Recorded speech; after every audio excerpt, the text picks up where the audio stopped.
For most Americans, Social Security has represented nothing more than some unavoidable payroll deduction with the positively cryptic initials of FICA and OASDI, which is the Federal Insurance Contributions Act and the Old Age Survivors and Disability Insurance Act, for those who don't know what it means.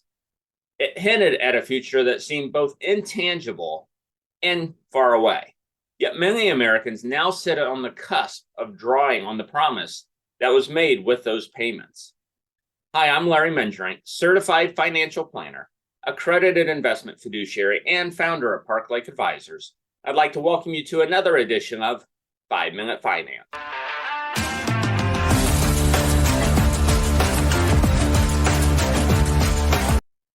As the growing wave of citizens approach retirement, questions and concerns abound. Is Social Security financially healthy? How much will my income benefit be? How do I maximize my benefit for my spouse and myself? When should I begin taking Social Security? Answering these questions may help you derive the most from your Social Security benefit and potentially enhance your financial security in retirement. Before you can answer these questions, you have to acknowledge the elephant in the room. The Social Security system has undergone periodic scares over the years that have inevitably led many to wonder if Social Security will remain financially sound enough to pay the benefits they are owed. Social Security was created in 1935 during Franklin Delano Roosevelt's first term. It was designed to provide income to older Americans who had little to no means of support. The country was mired in an economic downturn, and the need for such support was acute.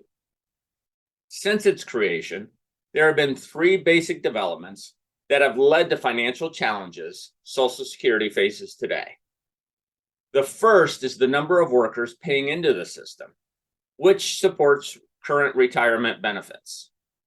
They've fallen from just over 8 workers for every retiree in 1955 to 3.3 workers in 2005. That ratio is expected to fall to 2.2 by 2037. Next is a program that began as a dedicated retirement benefit, later morphed into income support for disabled and surviving family members. These added obligations were not always matched with the necessary payroll deduction levels to financially support these additional objectives. Finally, retirees are living longer. As might be expected, the march for medical technology and our understanding of healthy behaviors has led to a longer retirement lifespan, potentially placing some and greater strain on resources. Beginning in 2010, tax and other non-interest income no longer fully covered the program's cost.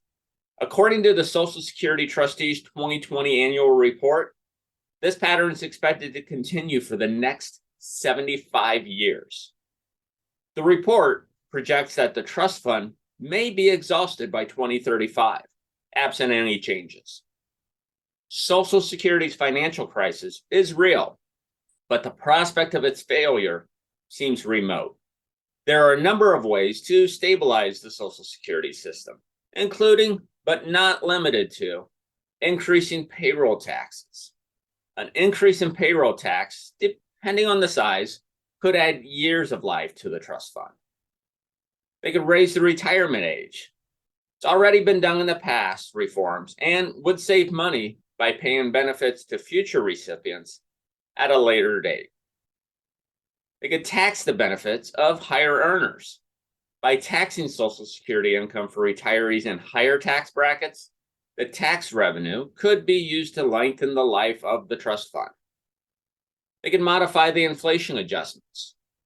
Now, rather than raise benefits in line with the CPI, policymakers might elect to tie future benefit increase to the changed CPI, which assumes that individuals move to cheaper alternatives in the face of rising costs. Using the changed CPI may make cost of living adjustments less expensive. That's it for our quick hit on Social Security reform. Reform is expected to be difficult since it may involve tough choices, something from which many policymakers often retreat.